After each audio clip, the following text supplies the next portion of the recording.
புதுவையாண்டாள் அரங்கற்கு பன்னு திருப்பாவை பல்பதியம் இன்னிசையால் பாடிக் கொடுத்தாள் நற்பாமாலை பூமாலை சூடிக் கொடுத்தாளைச் சொல்லு. பெரியாழ்வார் திருமகளான ஆண்டாள் ஸ்ரீவில்லிபுத்தூரே திருவாய்ப்பாடியாக நினைத்து கொண்டு வடபெருங்கோயிலுடையானையே கண்ணனாக நினைத்து கொண்டு அந்த வடபெருங்கோயிலுடையானுடைய சந்நிதியே நந்தகோபர் திருமாளிகையாக நினைத்து கொண்டு தன்னை ஒரு கோபிகையாக ஒரு இடைப்பெண்ணாக பாவித்து கொண்டு தன்னுடைய தோழிகளையெல்லாம் இடைப்பெண்களாக பாவித்து கொண்டு அந்த காலத்திலே இடைப்பெண்கள் நோற்ற நோன்பை தானும் நோற்பதாக புறப்பட்டிருக்கிறாள்.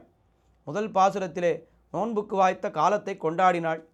இரண்டாவது பாசுரம் இன்றைய பாசுரத்திலே வையத்து வாழ்வீர்கள் என்று தொடங்குகின்ற பாசுரத்திலே இந்த நோன்பை தொடங்கி இருக்கக்கூடிய நாம் செய்ய வேண்டிய காரியங்கள் யாவை, தவிர வேண்டியவை யாவை என்று அந்த கிருத்திய விவேகம் என்று தெரிவிப்பார்கள். அதை இந்த இரண்டாவது பாசுரத்திலே தெரிவிக்கிறாள். வையத்து வாழ்வீர்கள் நாமும் நம்பாவைக்கு செய்யும் கிரிசைகள் கேளீரோ, பார்க்கடலுள் பையத்து என்ன பரமனடிபாடி நெய்யுண்ணோம் பாலுண்ணோம் நாட்காலே நீராடி மையிட்டெழுதோம் மலரிட்டு நாம் முடியோம் செய்யாதன செய்யோம் தீக்குறளை சென்று ஓதோம் ஐயமும் பிச்சையும் மாம்தனையும் கைகாட்டி உய்யுமாறெண்ணி உகந்து உகந்தேலோர் எம்பாவாய். இந்த நோன்பை தொடங்குகின்ற காலத்திலே ஆண்டாளுடைய தோழிகள் மற்ற இடைப்பெண்கள் எல்லாரும் வந்து விட்டார்கள். அவர்களை பார்த்து மங்களாசாசனம் செய்கிறாள். வையத்து வாழ்வீர்கள், இந்த வையத்திலே வாழ்பவர்கள் என்றால் அது நீங்கள் மட்டும்தான். என்னால் கண்ணபிரான் பிறந்த திருவாய்ப்பாடியிலே அவனோடு ஒத்த பருவத்தினரான பெண்களாக நீங்கள் பிறந்திருக்கிறீர்கள். அந்த பகவானுடைய சம்பந்தம் உங்களுக்கு பூர்ணமாக கிடைத்திருக்கிறது. எத்தனையோ பேர் உலகத்தில் இருக்கிறார்கள். அத்தனை பேரும் பகவான் என்னால் வருகிறார்களா என்ன, எல்லாம் வேண்டாம் என்று ஓடுகிறார்கள். ஆனால் நீங்கள் மட்டும்தான் வந்தீர்கள். அதனால் நீங்கள்தான் இந்த வையத்திலே வாழ்பவர்கள், மற்றவர்களெல்லாம் வீழ்பவர்கள். இந்திரளத்திலே தாமரை பூத்தார் போலே, நெருப்பிலே தாமரை பூத்தார் போலே இந்த பொல்லாத உலகத்திலே பகவானிடத்திலே பக்தி செலுத்துகிறீர்களே, நீங்கள் உண்மையாகவே வையத்திலே வாழ்பவர்கள். நாம் எல்லோரும் சேர்ந்து இந்த பாவை நோன்பை தொடங்கியிருக்கிறோம். நாமும் நம் பாவைக்கு, நாம் என்னால் எப்படிப்பட்ட நாம், பகவானை கொண்டே பகவானை அடைய வேண்டும், அவனை கொண்டே அவனை அடைய வேண்டும் என்று இருக்கக்கூடிய நாமும் நம் பாவைக்கு செய்யும் கிரிசைகள் கேளீரோ, நாம் செய்ய வேண்டிய காரியங்கள் என்ன என்று கேளீரோ, கேளுங்கள், நன்றாக கேளுங்கள், காது கொடுத்து கேளுங்கள் என்று தெரிவிக்கிறாள். அது ஏன் கேளீரோ என்று சொல்ல வேண்டுமென்றால் அத்தனை பேரும் கண்ணனிடத்திலே போகப் போகிறோம் என்று மெய்மறந்து நிற்கிறார்களாம். அப்படி மெய்மறந்து விட்டால் நான் சொல்வது உங்களுடைய காதிலே விழாது. இப்பொழுது கொஞ்சம் கவனமாக கேளுங்கள், பிற்பாடு நாம் கண்ணனை அனுபவித்து கொள்ளலாம். ஒரு மாடு என்ன செய்யும், நன்றாக மொத்த அதனுடைய ஆகாரத்தை உண்டுவிட்டு பிற்பாடு அசை போடும். அதுபோல இப்பொழுது கண்ணபிரானை அனுபவிக்கலாம் என்று நம்மை அனுமதித்திருக்கிறார்கள். இந்த சமயத்திலே நாம் மெய்மறந்து நின்று விட்டோமானால் அப்புறம் அந்த அனுபவம் நமக்கு கிடைக்காது. இப்பொழுது போய் கண்ணனை அனுபவிப்போம், பிற்பாடு நாம் அதை நினைத்து மெய்மறந்து நாம் நமக்குள்ளே அசை போட்டு கொள்ளலாம். இப்பொழுது நான் சொல்ல விஷயங்களை கேளீரோ. நாம் என்ன செய்ய போகிறோம் என்னால், பார்க்கடலுள் பையத்து இன்ன பரமன் அடிபாடி.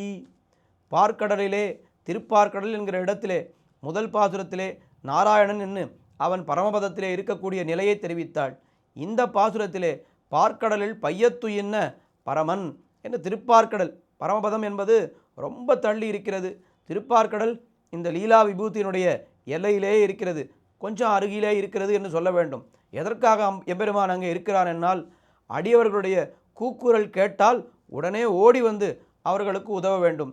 எப்பொழுது ஒரு கஜேந்திரன் கதறுவான், எப்பொழுது ஒரு பிரகலாதன் கூப்பிடுவான், எப்பொழுது ஒரு திரௌபதி கூப்பிடுவாள் என்று அதற்காகவே எம்பெருமான் காத்து கொண்டிருக்கக்கூடிய இடம், இந்த கூக்குரல் கேட்கும் இடம் திருப்பார்க்கடல் என்று தெரிவிப்பார்கள். அப்படி பையத்துயின்ன, பைய உயோகு துயில் கொண்ட பரம்பரனே, அவன் உண்மையாக உறங்கவில்லை, உறங்குவான் போல் யோகு செய்த பெருமான் என்று ஆழ்வார்கள் தெரிவிக்கிறார்கள். அப்படி பார்க்கடலுள் பையத்துயின்ன பரமன், அவனுடைய அடிபாடி, அவனுடைய திருவடிகளை பற்றின அந்த விஷயங்களையெல்லாம் நாம் பாடி, எம்பெருமானை பற்றி பாடி நெய்யுண்ணோம் பாலுண்ணோம். எம்பெருமானை பாடின பிற்பாடு இந்த நெய்யும் பாலும் நமக்கு என்ன இனிக்கப் போகிறதா, அது நமக்கு ஒன்றுமே நமக்கு அதனுடைய சுவையே நமக்கு வேண்டி இராது. அதனால் எம்பெருமானை பாடின பிற்பாடு நெய்யுண்ணோம் பாலுண்ணோம். அதுக்கு மேலே என்ன அர்த்தம்? இந்த நோன்பிலே ஈடுபட்டிருப்பவர்கள் இதுபோல் நெய் பால் தயிர் போன்ற இந்த போஷக திரவியங்களை எல்லாம் உட்கொள்ளக்கூடாது என்கிற அந்த கருத்தும் இங்கே தெரிவிக்கப்படுகிறது. நெய்யுண்ணோம் பாலுண்ணோம். அதற்கு மேலே நாட்காலே நீராடி, அதிகாலையிலே நீராடுவோம். இந்த மார்கழி மாதமாக, இந்த குளிர்கின்ற மார்கழி மாதமாக இருந்தாலும் அதிகாலையிலே நாம் நீராடப் போகிறோம். அப்படி நாம் எல்லாரும் இந்த கண்ணனை பிரிந்த வருத்தத்தினாலே நம்முடைய உடம்பிலே அந்த விரகாக்னி என்பது அது ஏறி இருக்கிறது. நாம் ஒருவர் அந்த யமுனையிலே குளித்தால் கூட அந்த யமுனையுடைய மொத்த ஜலமும் இந்த அக்னியானது அந்த ஜலத்தை வற்றடித்து விடும். அப்படி நாம் நாட்காலே நீராடி மையிட்டெழுதோம் மலரிட்டு நாம் முடியோம். நம்முடைய தேகத்தை நாம் அலங்கரித்து கொள்ள மாட்டோம். பொதுவாகவே நாம் பார்க்கிறோம், நோன்பிலே ஈடுபட்டவர்கள் தேகத்தை அலங்கரித்து கொள்வதில்லை என்கிற வழக்கத்தை நாம் பார்க்கிறோம். அதற்கு மேலே இங்கே என்ன அபிப்பிராயம் என்னால், நாம் ஏன் மையிட்டு கொள்வதில்லை என்னால், கண்ணபிரான் வந்து நமக்கு மையிட்டால்தான் நாம் மையிட்டு கொள்வோம். அதற்கு மேலே அவன் சூடி களைந்த மாலை கிடைத்தால்தான் அதை நாம் சூட்டிக்கொள்வோம். மையிட்டெழுதோம் மலரிட்டு நாம் முடியோம். அதற்கு மேலே செய்யாதன செய்யோம். எங்கள் பெரியவர்கள் செய்யாததை நாங்கள் செய்ய மாட்டோம். சாஸ்திரங்களிலே 1000 விஷயம் கூறியிருக்கின்றன. சாஸ்திரங்கள் 1000 விஷயங்களை கூறுகின்றன, இதை செய் இதை செய்யாதே என்று. அதை பற்றியெல்லாம் எங்களுக்கு கவலை இல்லை. எங்கள் பெரியவர்கள் எதை செய்தார்களோ அதையே நாங்கள் செய்வோம். எங்கள் பெரியவர்கள் எதை செய்யவில்லையோ அதை நாங்கள் செய்ய மாட்டோம். செய்யாதன செய்யோம். தீக்குறளை சென்று ஓதோம். குறளை என்னால் கோள் சொல்லுதல். இந்த நோன்பிலே இருக்கக்கூடிய நாம் பொய் பேசுதல், கோள் சொல்லுதல் போன்ற அந்த தீய காரியங்களிலிருந்து நாம் தவிருவோம். அந்த காரியங்களை எல்லாம் நாம் செய்ய மாட்டோம். அதுவும் தீக்குறளை ஏதோ வந்த விஷயத்தை பேசினாலும் அது கூட பரவாயில்லைன்னு சொல்லலாம். ஆனால் இதற்காக போய் ஒருத்தரிடத்திலே போய் இன்னொருத்தரை பற்றி பேசுவது என்பது ரொம்ப தவறான விஷயம் இல்லையா? தீக்குறளை சென்று ஓதோம். அதற்கு மேலே ஐயமும் பிச்சையும் ஆம்தனையும் கை காட்டி.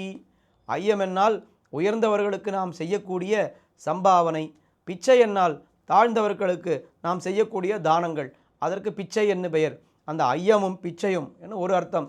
இன்னொரு அர்த்தம் என்னால், ஐயம் என்னால் பகவானை அனுபவிக்க வேண்டும் என்கிற ஆசை கொண்டவர்களுக்கு நாம் பகவானை காட்டி கொடுத்தல், அதற்கு ஐயம் என்று பெயர். பிச்சை என்னால் பாகவதர்களை அனுபவிக்க வேண்டும் என்று இருப்பவர்களுக்கு அவர்களை காட்டி கொடுத்தல். அப்படி ஐயமும் பிச்சையும் ஆம்தனையும் கைகாட்டி. முடிந்தவரை நாம் எல்லாவற்றையும் செய்துவிட்டு நாம் என்ன செய்தோம், வெறும கை காட்டினோம் என்று அப்படியே நாம் இருக்க வேண்டும். ஐயமும் பிச்சையும் ஆம்தனையும் கை காட்டி உய்யும் 6 எண்ணி உகந்து.